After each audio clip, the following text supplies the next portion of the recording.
Hello, everybody, and thank you for tuning in to the Liberty Report. With me today is Daniel McAdams, our co-host. Daniel, good to see you. How are you this morning, Dr. Paul? Ready and rare to go. New Yes. week, and Monday. there's no bigger war right now in the world, but let's keep working at trying to keep it that way and reduce the chances of that happening. And we'll be talking a bit about foreign policy. There's a new book out the Washington Post put out, which is interesting because they bring up the subject of a meeting held in July of 2017, right after Trump was elected. And it involved Mattis and Tillerson and Kahn. And they sort of set Trump up.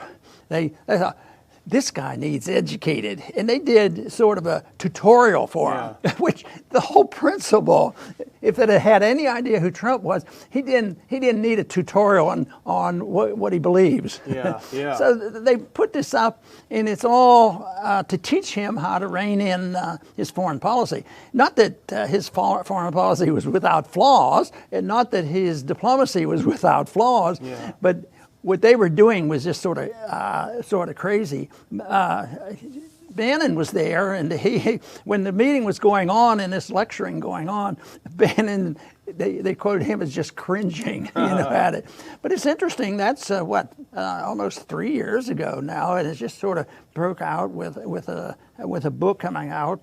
Our friend Larry Johnson wrote about it in a similar way, and then the article in the Washington Post. And but I think it's a real revelation of how things happen. It confirms so much of what we understand about Trump anyway. But it also philosophically deals with the neocons fighting the realists, and then throwing in a Trump foreign policy with populism, and the contest goes on. Then there's the political contest: who has the power, who has Trump's ear? So it was back and forth, and so this is going to be discussed a bit, but probably not on the evening news. Then, of course, I want to mention today a little bit later on Trump's latest experiment, because he's facing a lot of problems. So he has a new appointment, and we'll talk about his new appointment. Yeah, that's true. And this it is fascinating, this meeting as it's been recounted. And you're right, Larry Johnson does a great job of talking about it. But you think about remember when Trump first came in, I want generals, I want officers, I want military.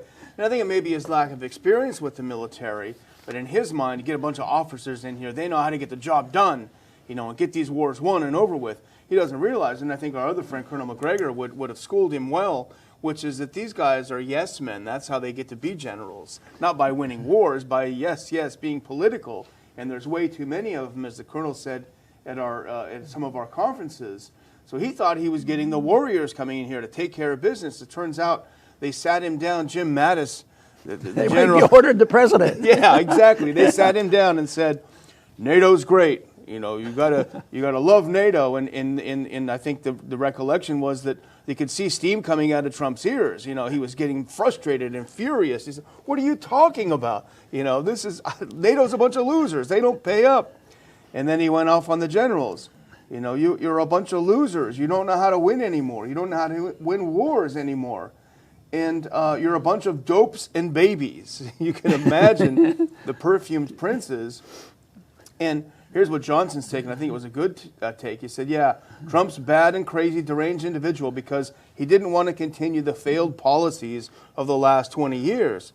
Now, we're going to talk about Trump's faults later, but in this respect, this is how he was elected, to reject these failed policies, the failed experts of all those 20 years. Now, if somebody was sitting back, very objective, didn't know anything about these events, but listen to this, he would say, well, boy, this president, what kind of demeanor does he have? He's rude and he's blunt and so, and he'd get a 0. But then when they would say, if they were knowledgeable about foreign policy, they say, my God, about all he did was shout out the truth. So often he was blunt truth. NATO's terrible. Why are we fighting these wars? Why are we always losing? You generals, you never win. And that's what the generals weren't used to. And I guess they were at a point where they thought they were the only ones to give orders, and they were going to turn around and start giving the president orders, but that didn't sit well. And lo and behold, I don't think any of those three are with the president anymore. But the real thing is how these kind of people get in. You already mentioned that he has high respect for the military of getting things done, but he didn't know that ordering the 4-star generals, around isn't quite so simple. But he's had a big turnover. He has been reasonably consistent in the Iran policies, but not with, say, Syria and other places, up and down, and troops in and troops out. But I think this is interesting incident going on in this book is because I think it will help people, to understand, the chaos that must exist there. I don't imagine with those 3 guys that he talked to, or they talked to him, I imagine they don't cut out, I bet they don't come out to the White House for a glass of beer, or, Trump doesn't drink, just for a visit. Well, the thing is, and Larry Johnson points it out, but here are these guys sitting here, they're getting read the Riot Act by Trump, who doesn't want to hear the same old garbage over and over again.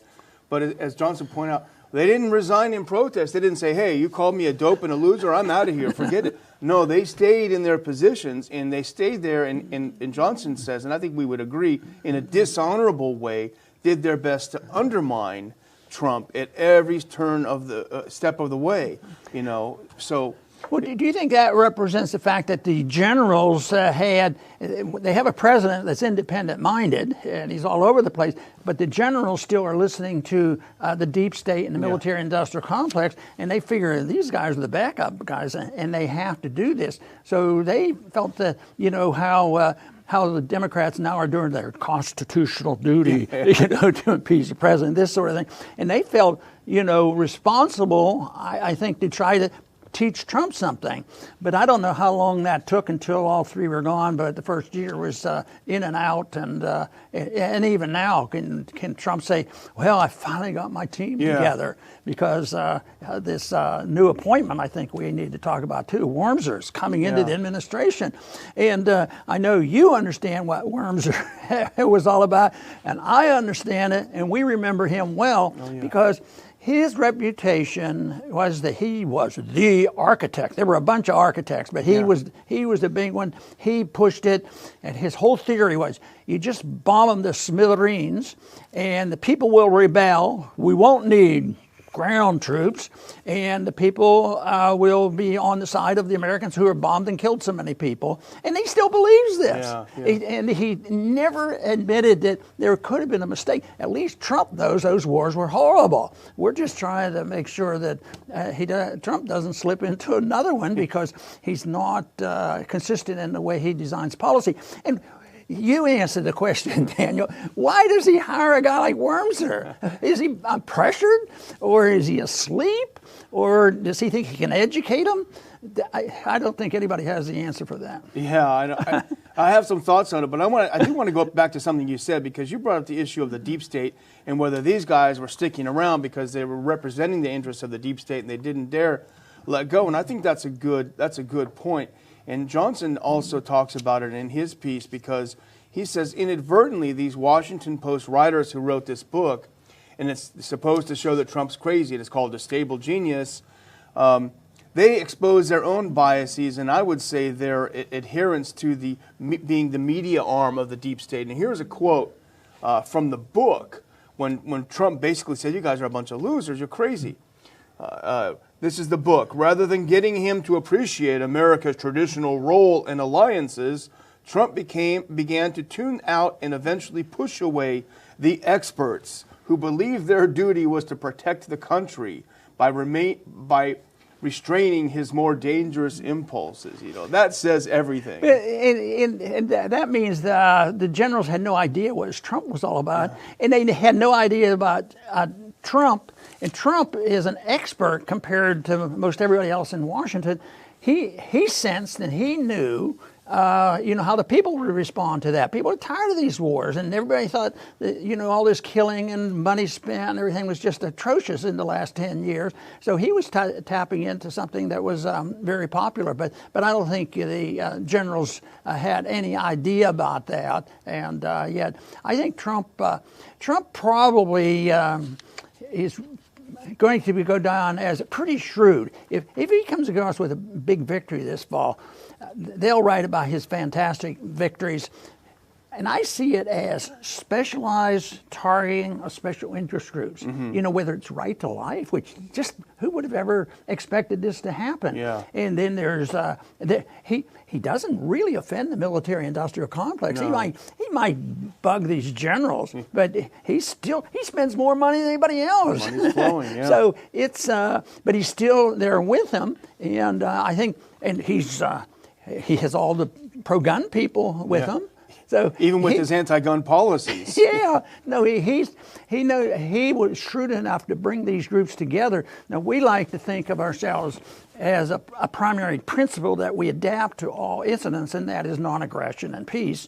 And yet he can pick something out here, and some days NATO is good, sometimes it's bad. Yeah. And sometimes you protect your oil, and sometimes you condemn with war. So he can do that. I see him as utilitarian, pragmatic, but not fitting the principles of a non-interventionist. Even though we cheer him when he moves in the direction of less intervention overseas. Yeah, and maybe he's just lucky because the people who oppose him are so bad that he can win over these groups, even not being that awfully great on life and on guns and all these things. So maybe he's just a lucky guy.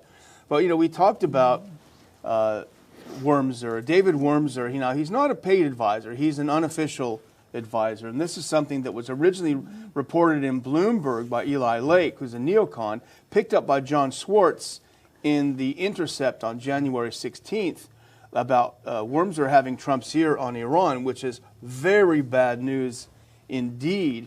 They say at least Swartz and Lake make the reporting that he made the case for the assassination of Soleimani. Wurmser, and this is something that he's wanted for a long time. Wurmser's wanted war with Iran for decades and decades. But here's what Wurmser said. He said the assassination would, quote, rattle the delicate internal balance of forces and the control over them upon which the Iranian regime depends for survival. Basically, it's just a more complicated way of the neocons said around the Iraq War. It'll be a cakewalk. They'll greet us with flowers. They'll greet us as liberators. This is essentially what he said, and I think, unfortunately, Trump listened to him. But, Wurmser was always very close to Bolton. And here's another interesting point, that he was sending Bolton memos at the middle of last year pushing for the assassination of Soleimani. So that even further undermines the idea that, there was an imminent attack, we had to take him out, which is the justification. No, it's Wurmser finally worming his way in to the administration. But it's also a way for the president to appeal to the pressure he's getting from the neocons and try to satisfy them. At the same time, he's not going to be sending in the troops by tens of thousands or hundreds of thousands of troops in order to occupy Iran.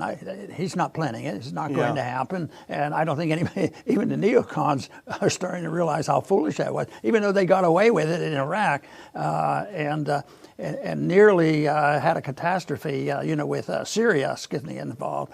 But it is too complex, and they have too much flexibility, because when you're a pragmatist, you can do anything you want, anytime you want. You can change your mind because, I'm doing what's practical at this moment. I can do it this time, but move back.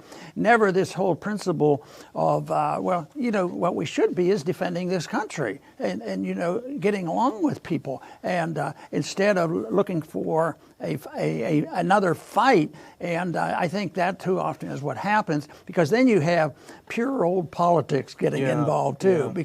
But in spite of the politics, all this fighting over impeachment, on a couple of occasions now, when there were some trade agreements pushed through, the budget being pushed through, it was almost silence. Pass a day is no big deal. Yeah. The only time we saw a signing ceremony was with Pelosi. Yeah, with the pens. Doing something that was a little bit bizarre. Yeah. Well, you mentioned the way that the neocons will sell this to Trump is, hey, we can get a regime change without using the troops. And that, in fact, is exactly what Wurmser's memo to Bolton back in June was. He said, quote, Iranians would be both impressed and potentially encouraged by a targeted attack on symbols of oppression. Saying basically, if you assassinate a couple of these people, it's going to be instant regime change. No big deal. Don't worry about it. And this goes back to his long-standing view that you just got to kill a few people and everything will fall down the right way.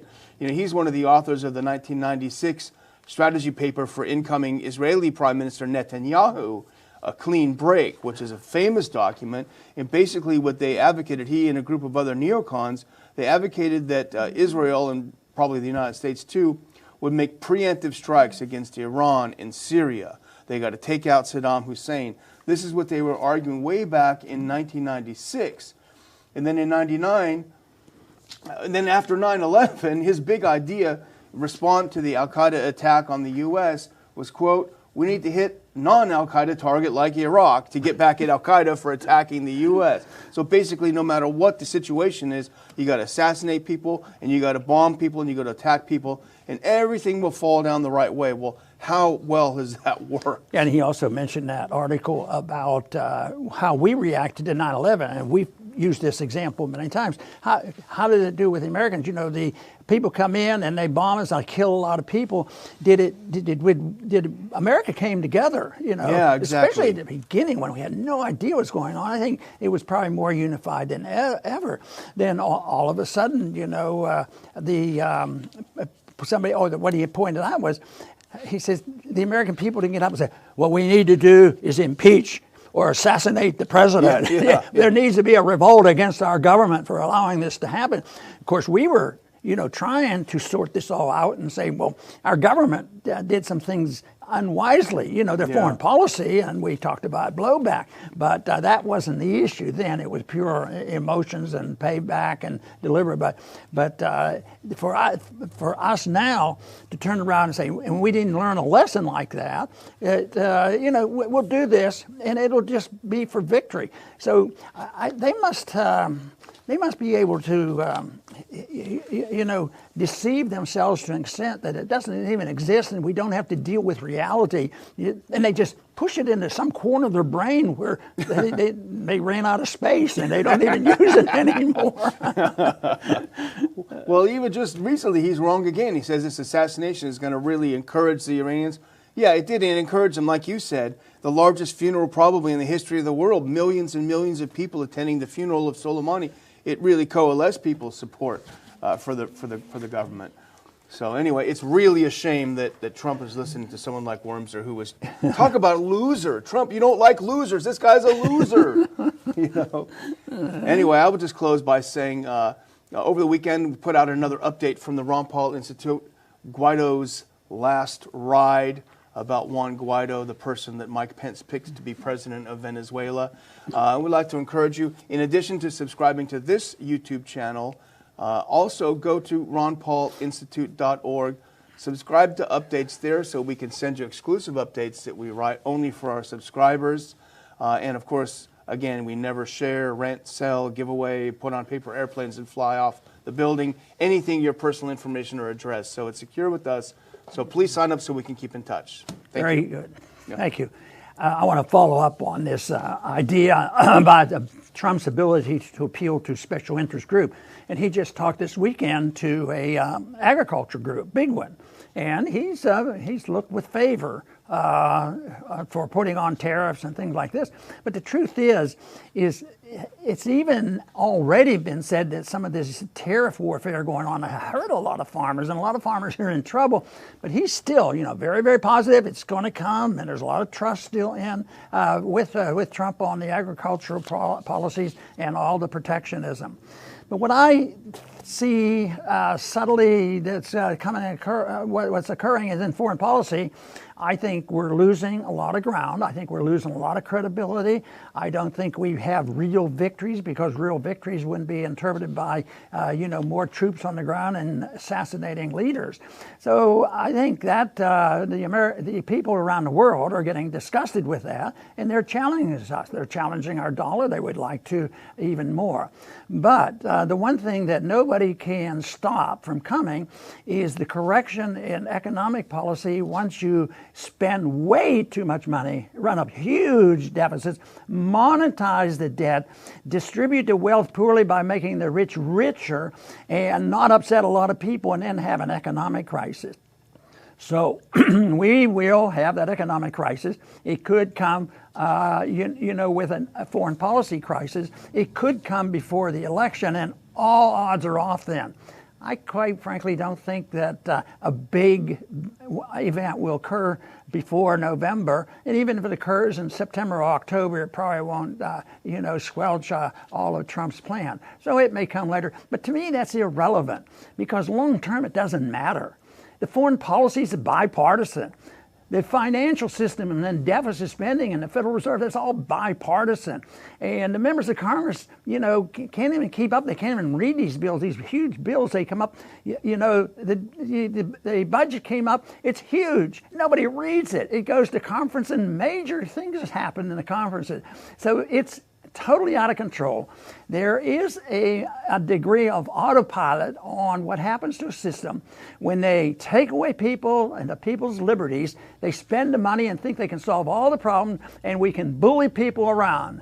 It's not going to work. The real discussion ought to be is, what are we going to do when it happens, and when is it going to happen, and will we be able to galvanize enough people to look and say, living in a free society where individual liberty is recognized, honest money, and a free market economy based on private property rights and contracts, something along those lines has to be used to replace what we have, not to capitulate to this bombardment that we're getting the answer is in socialism. That I disagree with. I want to thank everybody for tuning in today to the Liberty Report. Please come back soon.